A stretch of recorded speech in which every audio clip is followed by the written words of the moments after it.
Desde hace una semana, la Comisión de Seguridad Pública de la Asamblea Legislativa está discutiendo el proyecto de ley del Sistema Nacional de Prevención de Violencia que fue presentado a mitad de junio por el presidente de la República a través del Viceministerio de Prevención Social. La propuesta de ley consta de 42 artículos donde se define la creación de un Sistema Nacional de Prevención de la Violencia y a la vez delimita los tipos de prevención que trabajarán las instancias gubernamentales a nivel departamental y municipal. En este momento, la discusión se ha limitado al artículo 30, que se refiere al rol de los medios de comunicación y al debate suscitado si tal artículo afecta la libertad de expresión o más bien promueve que los medios autorregulen la información y el contenido no violento. Sobre este tema ya está con nosotros el diputado Misael Mejía del Grupo Parlamentario del FMLN y justamente hablaremos de esto, proyecto de ley del Sistema Nacional de Prevención de la Violencia. Gracias por estar con nosotros, diputado. Bienvenido a Informa TVX. No, muchas gracias a ustedes por invitarnos. Es un placer estar acá nuevamente acompañando espacios de entrevista de este prestigioso medio ya que se ha convertido en un muy buen referente de información objetiva para nuestro país. Efectivamente, como usted decía, hace algunas semanas el presidente de la República, a través del viceministro de Prevención Social, hizo llegar a la Asamblea Legislativa el proyecto de ley del Sistema Nacional de Prevención. Básicamente de lo que estamos hablando es de que todo el esfuerzo que el Plan El Salvador Seguro construyó, primero con la institucionalización del Consejo Nacional mismo, luego la constitución del Plan El Salvador Seguro y el esfuerzo de territorializarlo en los municipios priorizados por el mismo. Pero luego el Viceministerio de Prevención, el Gabinete de Seguridad tienen una responsabilidad en todo el territorio nacional de generar mejores espacios de convivencia ciudadana. Y como bien se ha dicho y mal se interpretó en un primer momento, la seguridad del país en un sentido amplio, en un sentido integral, completo, es una responsabilidad de todos los salvadoreños y salvadoreñas. Lo que sucede es que en el país se ha malentendido o malintencionadamente se ha hecho ver en el pasado que los problemas de seguridad se limitan a una acción de control y represión del delito y que es una acción específica de la PNC. Lo que el país tiene como experiencias exitosas en materia de combate a la violencia, digamos, no de control y represión del delito, no la criminalidad per se, sino los esfuerzos de manera integral, son importantes distinguirlos. El país tiene toda una franja en la zona norte del país, en algunos momentos muy cortos, por cierto, se ha complicado la situación, pero los niveles de violencia, de delincuencia en las zonas mejor organizadas del territorio nacional hablan muy bien de reducción permanente del cometimiento de delitos. Obedece eso a que las comunidades tienen muy buena organización y que en buena parte de esos territorios los niveles de participación de los gobiernos locales en relación a mantener el tejido social comunitario funcionan de manera adecuada. Con el Plan El Salvador Seguro se inició todo un esfuerzo por constituir los consejos municipales de prevención de violencia, los CMPV, y se hizo un esfuerzo indistintamente de quién gobierna o qué partido político gobierna esos municipios. Desde el Consejo Nacional, pero desde la Comisión de Seguridad Pública hemos hecho una verificación y la ley básicamente trata de institucionalizar esos esfuerzos exitosos, tanto tenidos, digamos, desde el fin del conflicto armado, de comunidades muy bien organizadas desde la guerra y comunidades que a partir de la ejecución del Plan El Salvador Seguro tienen. Lo del artículo 30 es lo menos importante en opinión nuestra. Sin embargo, de manera maliciosa, de manera malintencionada, creo yo, hubo mucho ruido, titulares en 2 ocasiones de uno de los principales periódicos del país, cuando uno revisa, lee el artículo 30 y en lo absoluto se le impone a los medios de comunicación obligación de colaborar. Sin embargo, todos los salvadoreños en la familia, en las comunidades, en los municipios, en el país tenemos una responsabilidad y los medios de comunicación generan un impacto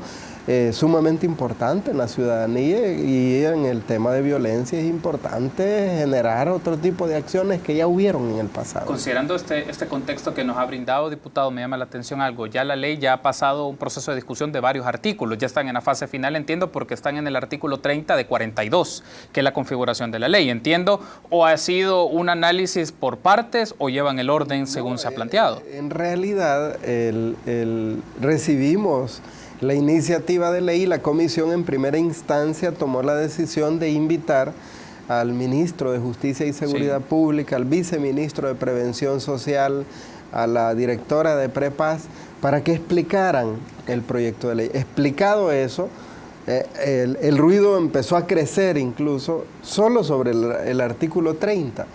Y a iniciativa del presidente de la comisión, invitamos a todos los medios de comunicación, a algunas gremiales, ASDER, ARPAS, el Colatino, etcétera. Y el martes recién pasado los tuvimos ahí, pero no hemos iniciado la discusión. Se ha hecho el marco general, se ha presentado la propuesta. Lamentablemente, los medios no hicieron mayor hincapié en la importancia que tiene esta ley, sino que se refirieron únicamente al artículo 30. Yo quiero salvar acá la opinión del director de Colatino y del presidente, entiendo yo, de ARPAS, que hicieron un planteamiento distinto alrededor del tema. Primero, su beneplácito, su disposición de quedar plasmados como medios de comunicación en la ley, pero ASDER y otros medios grandes en el país, la opinión es completamente distinta, y pareciera que en algún momento buscan incluso generar el efecto espejo de decir: el gobierno del FMLN quiere iniciar un proceso de regulación como lo hacen en Venezuela, o sea, de una manera sumamente irresponsable, en lo absoluto, no tiene nada que ver el tema. Me gustaría que aprovechemos, diputado, para tocar algunos aspectos que tiene este apartado legislativo, este apartado de proyecto de ley que se está discutiendo, que va a seguir discutiéndose en el transcurso de las semanas en la Comisión de Seguridad de la Asamblea Legislativa. Hay un aspecto que me llama la atención, ya fue presentado, esto fue presentado en junio de este año, estamos hablando que más de un mes de su presentación, y hay un aspecto que me llama la atención, revisando un poco el apartado de estos artículos, y en su lectura general, ¿usted considera crear un sistema de prevención de la violencia implica programas, proyectos y que aparecen ahí? ¿Usted considera, por la configuración misma de este proyecto de ley y las condiciones financieras que tiene el Estado, es capaz de desarrollar esta serie de programas y proyectos? Sí, sí se puede. Mira, lo que sucede es que el país ya tiene una institucionalidad que se debe respetar, y de lo que estamos hablando es justamente, en mi opinión, de uno de los principales logros que el Consejo Nacional de Seguridad Ciudadana ha tenido, y es articular, es coordinar los esfuerzos de las instituciones públicas, pero incluir a las comunidades, a los liderazgos locales, al sector empresarial, en los esfuerzos que se hacen para atender a nuestra niñez y juventud, para generar espacios de convivencia en el territorio que multipliquen los factores positivos de cultura de paz y disminuyan las vulnerabilidades, los riesgos de incorporarse a grupos delincuenciales por parte de nuestra niñez y juventud. Eso se hace con los recursos y con las instituciones que ya existen.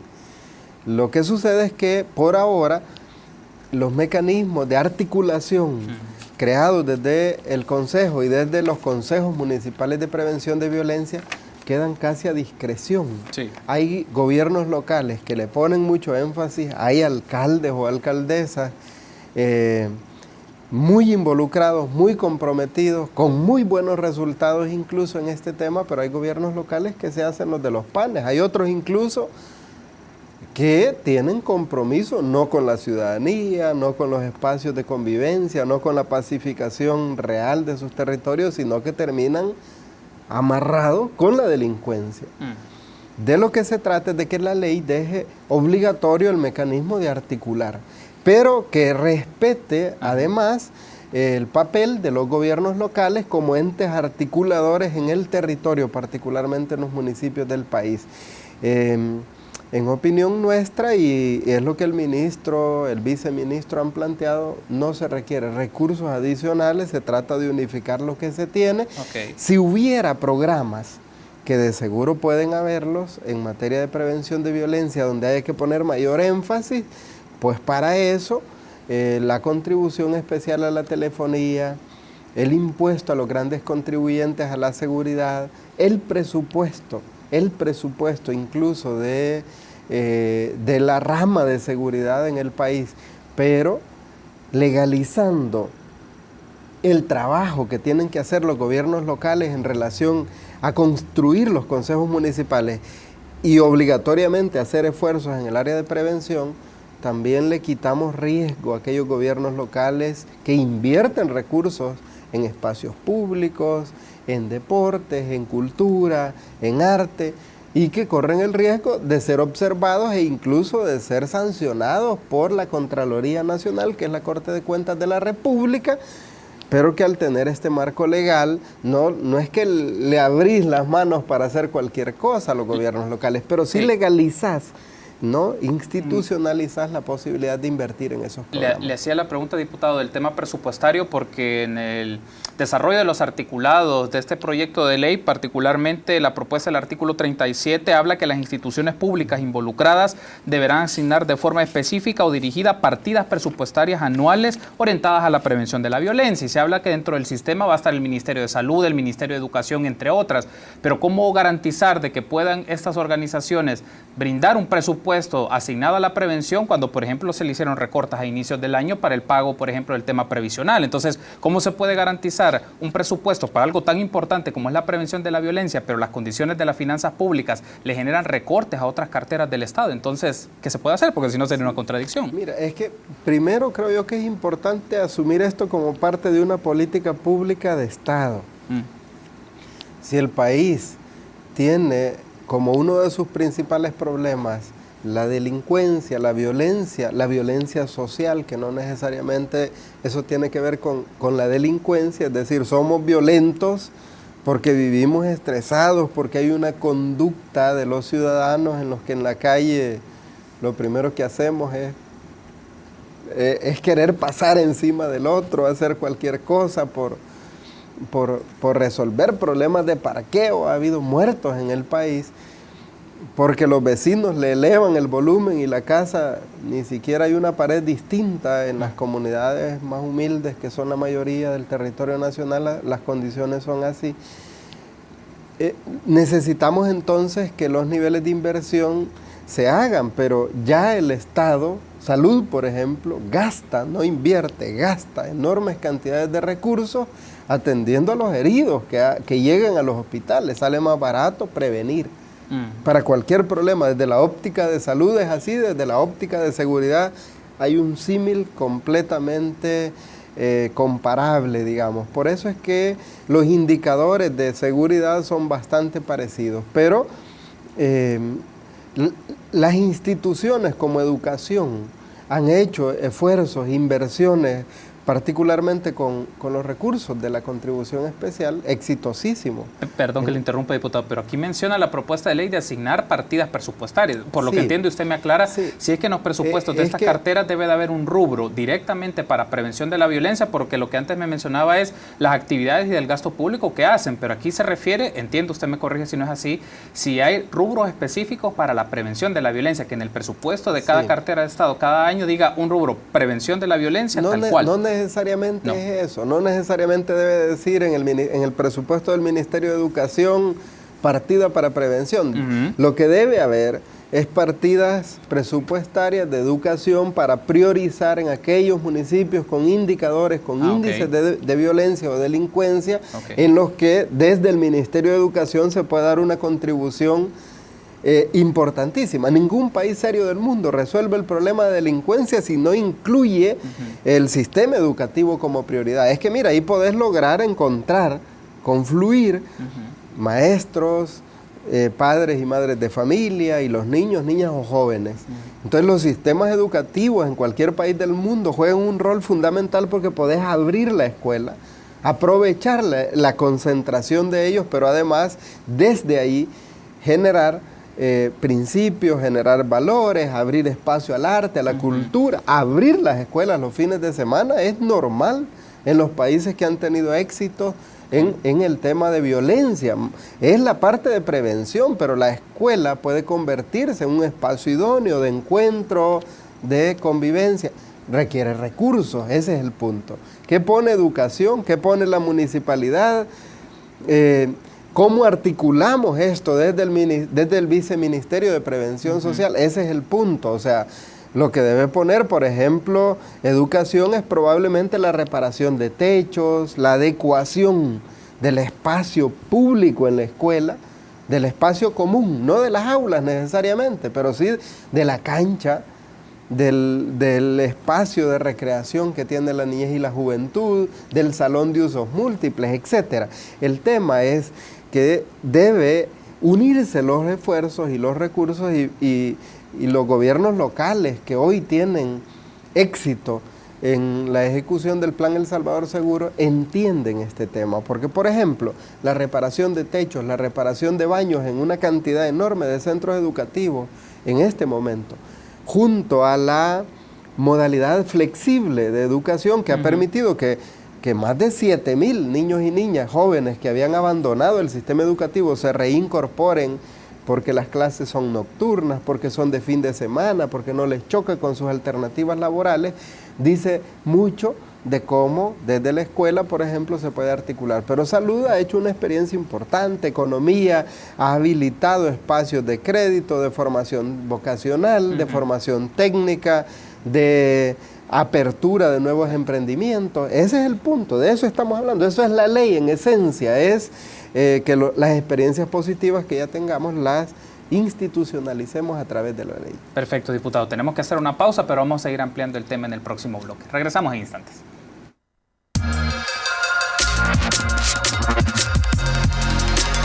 Gracias por continuar junto a nosotros en la primera emisión de Informa TVX. Seguimos platicando con el diputado Misael Mejía del grupo parlamentario del FMLN. Hablamos del proyecto de ley del Sistema Nacional de Prevención de la Violencia. Y me gustaría que retomáramos en este bloque, diputado, un aspecto que me llama la atención. Aparece o reconoce como tal el proyecto de ley que uno de los tipos de prevención de la violencia es a través de la reinserción. Y me gustaría aprovechar para consultarle, entiendo que la Comisión de Seguridad de la Asamblea Legislativa también tiene en debate un proyecto de ley de reinserción de miembros de pandillas que se presentó en octubre de 2015. ¿Cuáles son los traslapes? ¿Se está considerando también este marco normativo, esta propuesta de ley que se viene discutiendo en función de esta nueva propuesta de ley de prevención o de creación de un sistema de prevención de la violencia? Sí, mira, es que la prevención está subdividida en primaria, secundaria y terciaria. La prevención terciaria es justamente aquel esfuerzo que el Estado debe hacer para que quienes ya se han visto involucrados en niveles delincuenciales puedan tener algún nivel de alternativas de salida al problema o de recaída, para decirlo de una manera. El ejemplo más importante de prevención terciaria que podemos hacer, o de rehabilitación, vaya, para decirlo, de reinserción y rehabilitación, es lo que se hace desde el sistema carcelario. En el sistema carcelario, por mandato constitucional y por nuestra ley penitenciaria, obliga que el Estado prepare a quienes han cometido un delito y son condenados, a que les desarrolle habilidades laborales, principios, valores, para que en el tiempo que cumplen la pena salgan a incorporarse de manera productiva a la sociedad. Ese cometido en el pasado nunca se cumplió. Y digo en el pasado, estoy hablando de centenas de años. Nuestro sistema carcelario eran universidades del crimen. Este gobierno y el anterior inició un proceso con el Yo Cambio en el que en este momento tenemos ya más de 2,000 privados de libertad en distintas fases del sistema carcelario, pero que se han construido bajo créditos, bajo donaciones, 4 granjas penitenciarias con niveles de producción muy importantes. El punto es que en el país hay cientos, probablemente miles de jóvenes que de manera coercitiva, de manera obligada, los incorporan a las pandillas. Pero en cualquier país del mundo, cuando los estados ejercen mayor eficacia en los niveles de control y represión del delito, No es cierto que metiendo a los 40, 50, 60.000 pandilleros que hay a la cárcel vas a resolver el problema. Necesitamos entonces generar algún tipo de espacios para que quienes tomen la decisión de abandonar, de salirse de los grupos criminales, el Estado ofrezca algunas alternativas. Y ese punto es clave en la reinserción, que en materia de prevención esta ley puede contemplar una serie de programas que pueden ir hasta el internamiento, es decir, sos pandillero, decidís abandonar los grupos delincuenciales, las pandillas.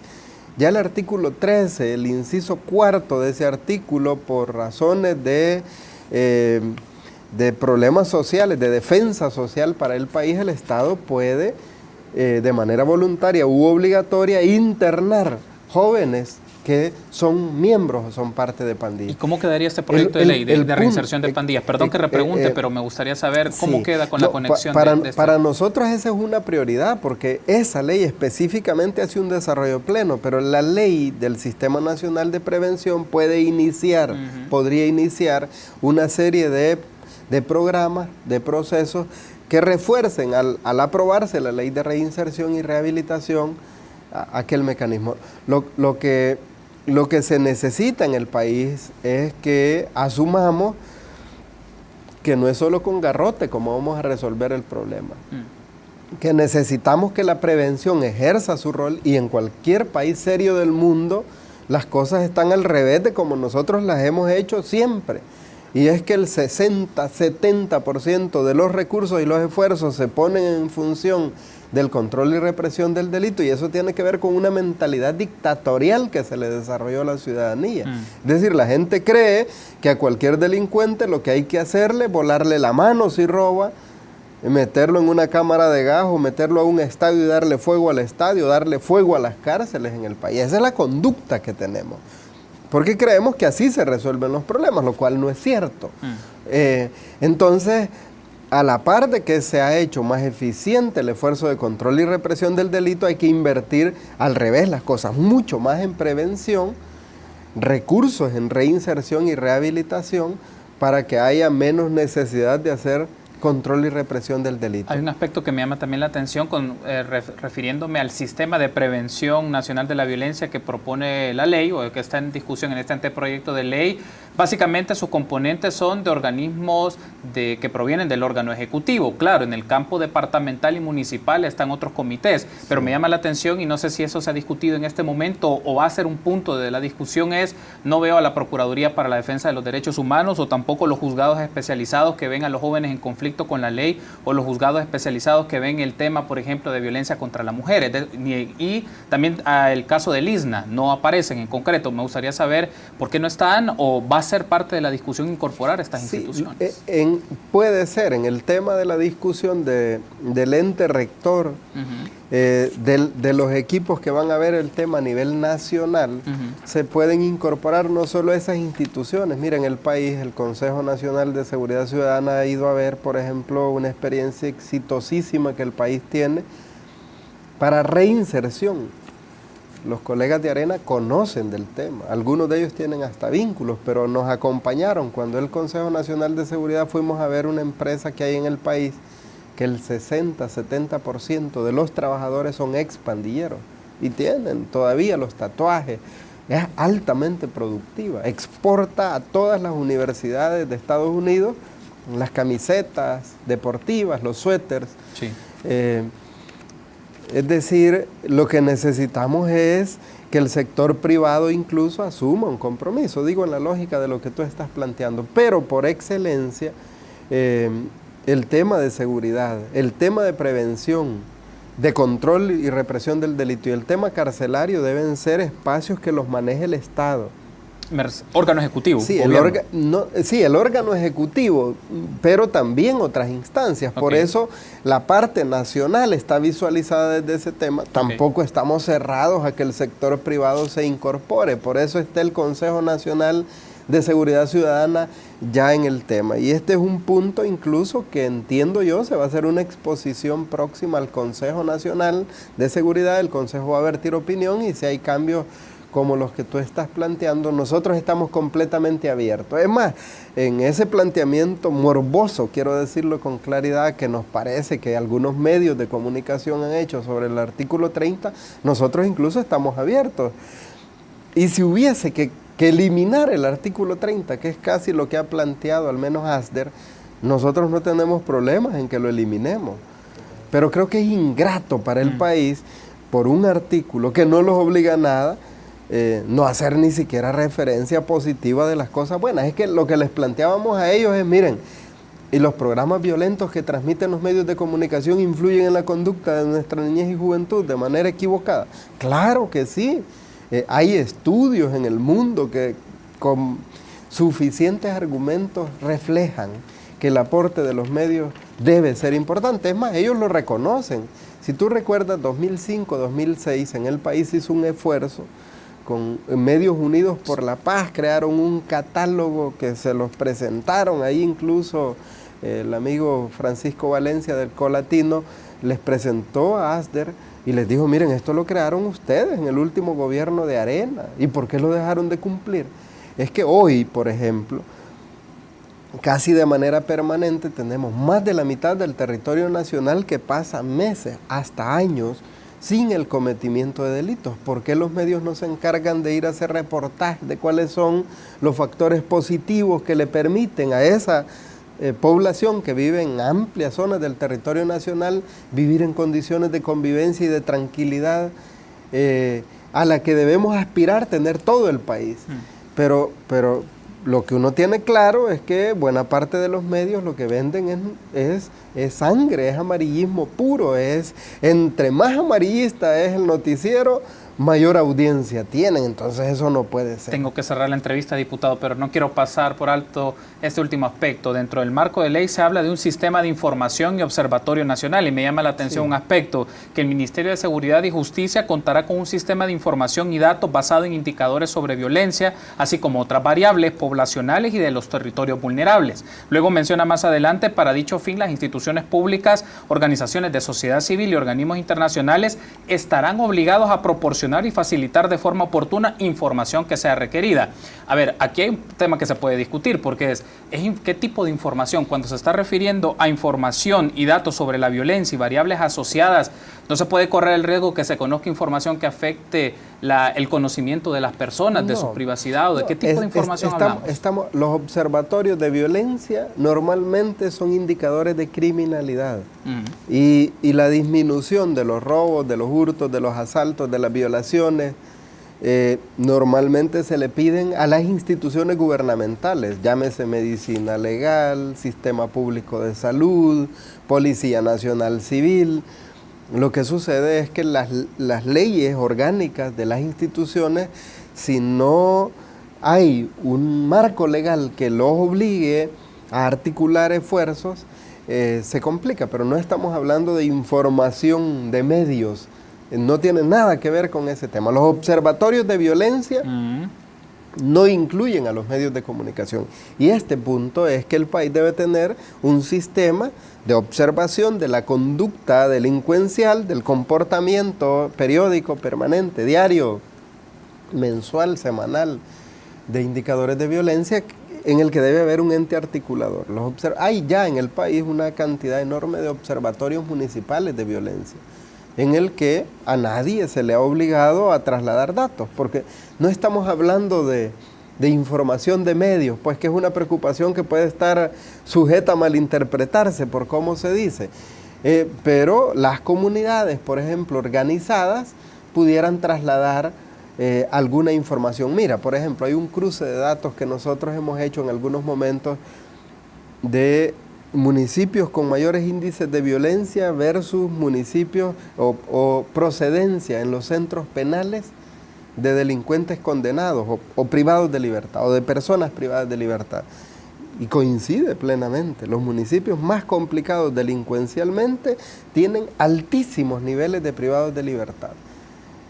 Esos datos, que los tiene por un lado la Dirección de Centros Penales y Medicina Legal y la PNC en el caso de los homicidios, por ejemplo, es importante que haya alguien que los estudie, que los cruce, que los analice. No estamos hablando de medios de comunicación, que que puede malinterpretarse. No, entiendo, diputado, tengo que finalizar la entrevista, pero me gustaría que nos volvamos a encontrar y sigamos platicando, porque este tema del sistema de información me llama mucho la atención para ver qué tipo de información requiere el Estado para procesar y conocer un poco mejor datos que le permitan establecer políticas para la prevención de la violencia, pero nos volveremos a encontrar. Gracias por habernos acompañado, diputado. Con mucho gusto, gracias a ustedes.